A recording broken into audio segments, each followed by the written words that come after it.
That is the reaction of somebody who had just at least thought that they had learned to jet surf in the middle of winter.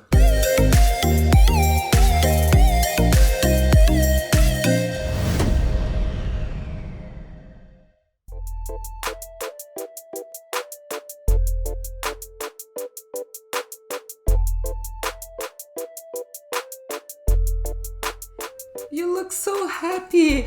It was so hard like this to get it. That is the reaction of somebody who had just at least thought that they had learned to jet surf in the middle of winter. Okay, so that's a successful scene. That's the successful scene. That was at the very end. I was tired. I was cold. But I had actually achieved the goal that I had set out to do, which was actually standing up, being able to make a few turns, and not falling on my face. After so many time, when did you start it? We started right in the morning, and you'll see in some of the episodes, it starts off in a snowstorm because it was a huge snowstorm, and then it cleared up towards the end of the day. But all told, it really only took about an hour to be able to learn how to do this in the middle of winter. And you can imagine that if I can learn this in an hour in the middle of winter, you can probably learn to do this in a much shorter amount of time in your bathing suit, in your bikini or board shorts, in the middle of summer in a nice warm environment. It is something that you can actually pick up fairly quickly. Yeah, and it's super more comfortable to do like this. I did that in the last episode, and well, I couldn't stand up, but I went on my knees and I went on my stomach, and it was super comfortable and it was okay. Yeah, and I did the exact same thing. That's exactly how I learned. I started off on my stomach, and then once I got the hang of that, I went on my knees. Then I tried to make the effort to get up onto my feet, and that's the time I went into the water.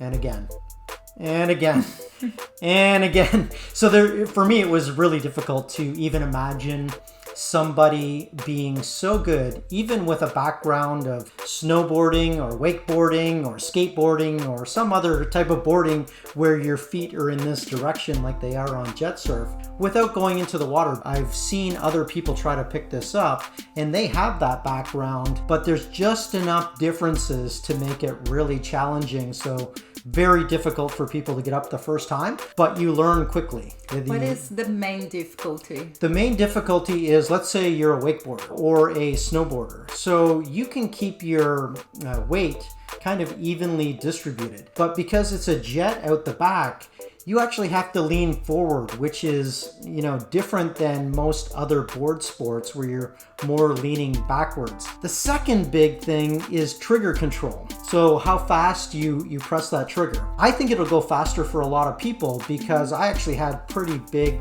thick wetsuit gloves on, so I couldn't really tell how hard or how soft I was squeezing it. Yeah. But if you squeeze that trigger really fast, the board's going to come out from underneath you. If you don't squeeze it enough, then you sink and you're going to fall in and become unstable. So we need to have a balance between both. You need to have a balance between both, but it's not something that comes totally natural, even if you're a professional surfer or any of those other things. You'll pick it up very quickly, but you're going to go in the water. For me, there was a huge penalty every single time that I messed up. I imagine. But I also imagine that will be super fast to learn in a better condition than that. And it's fun. The whole process is super fun, even if you get inside the water. What's the matter? If it's not frozen, that's okay. Half the fun is falling in, getting back up, giving it another go. That's the challenging part of participating in the sport. It is an active sport. You're not just sitting there. Yeah, and how about you? Do you ever try this sport before? How many times did you fall down? Let me know. Put in the comment section below. And if you want to watch the whole episode, please click here, and then you can understand how hard it was for this guy to learn it. If you want to try jet surf after watching all these videos, we are in the summer. If you are in the Toronto area, follow Stuff Rob Does on Instagram. And contact JETSURF Toronto and give our code Stuff Rob Does and receive 20% off of demos and lessons. You're going to love it as much as I did.